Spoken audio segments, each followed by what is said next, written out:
everyone, this is poem number 1 from class 11, The Photograph by Shirley Tolson. In this poem, the poet is looking at a picture of her mother when her mother was 12 years old. The mother was standing in the center and she's holding hands with two of her cousins, Betty and Dolly. And they are on the seashore, and this picture was taken by her mother's uncle when they went for paddling by the seashore. So they went on a beach holiday. The poet notices her mother's sweet face, and the sea, although is the same, but the mother has changed over a period of time. So she has lost her childhood, and this is her mother's past. Now, when the poet is looking at the picture, she also remembers a time her mother looked at the picture once and she laughed at it. Now, this laughter has a mixed reaction. She was happy for those childhood memories, those happy days which she has spent along with her cousins at the seashore, but she is sad also because this is her past.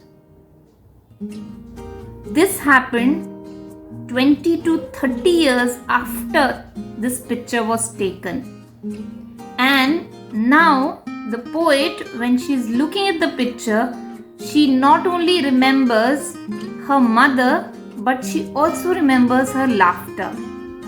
And this beach holiday is her mother's past memory, while her mother's laughter is poet's past memory.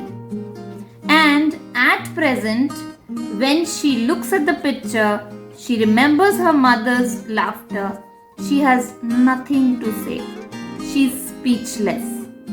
She's overwhelmed by her loss, and she has no words to express her grief. She's full of nostalgia, and that is why in the end she says, the silence silences, because she has nothing to say about the loss that she has suffered. So her mother has also suffered a loss, as she has lost those happy, beautiful days, as well as she has lost her sweet face. This picture was taken when her mother was 12 years old. Her mother looked at the picture and she laughed at it when she was around 42. Poem says she looked at the picture some 20-30 years after it was taken. So if we plus 12 and 20, it is 32 or 42. When she was 32 or 42, she looked at the picture and laughed. And now the poet remembers this time 12 years after her death. So this is how the timeline is given. So the photograph is not only the memory of the poet, but also of her mother, and they both have suffered a loss. Now this poem is a nostalgic poem where the poet remembers her mother's loss. She is full of grief. She doesn't have any words to express this, and it also expresses her sadness at the loss of her mother. So that melancholy is visible. She looks at the picture and she expresses her feelings. So we see a pall of silence around her when she's talking about her loss, because it is irreparable and nothing can happen about it. If you look at the poetic devices of the poem, first it has alliteration, that is repetition of the first initial sounds, like sir getting repeated here, stood still to smile, sir getting repeated, terribly transient, ter getting repeated, silence silences, again sir is getting repeated, through there, ther is getting repeated, and my mother's, so mer getting repeated. This is alliteration. Second is oxymoron. Oxymoron means when two opposite ideas come together. For example, labored means working hard, and ease is something which is very comfortable and you get without working hard for it. So two opposite words coming together in this phrase. So this is oxymoron. Third is personification. cardboard shows. So the cardboard is showing the picture. It is as if it has been personified, given the character of a person who is showing some things. In the same way, silence silences. Silence has been personified and it is as if telling someone to be silent. So it is silencing everything.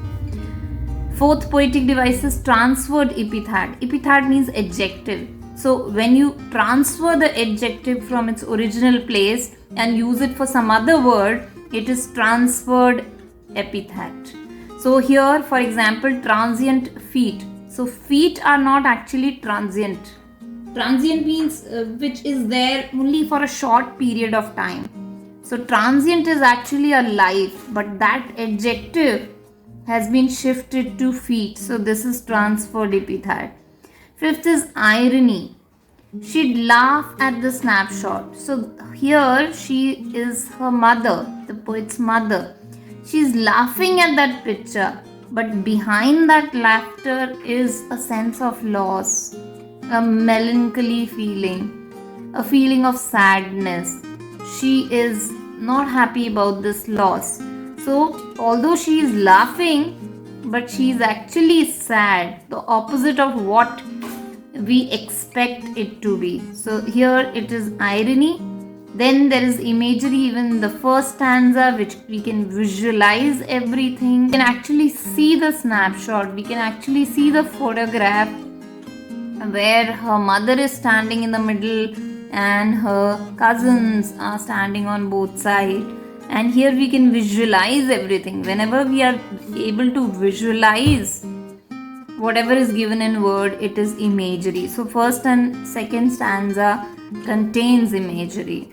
Then we have enjambment. Enjambment means sudden shifting of the idea from one line to another. For example, here all three stood still to smile through their hair. It's incomplete sentence without any punctuation mark, and it moves on to the next line, at the uncle. So it's like incomplete sentence and it is shifting to the other line. So these are the poetic devices used in the poem, The Photograph. If you look at the theme of the poem, then it suggests that life is very transient. It is momentary, while nature is eternal. It also tells us that loss is part of our life. The mother suffered a loss, even the poet suffered a loss. So loss is as if permanent in nature. And it also talks about the nostalgia she suffers. Even when we think about our past, when we look at the past photographs, we relive those days that we see in that picture. And we look at our past photographs, that photograph not only shows us a 2D picture, but there are lots of memories attached to it and hidden in it. So the poem Photograph talks about the momentary nature of life, the nature of loss, and also how we cherish memories through a photograph. I hope you like the explanation. This is my first video for class 11. Please like, share and comment. I hope I'll get the same love that I've got for class 9 and 10. Thank you.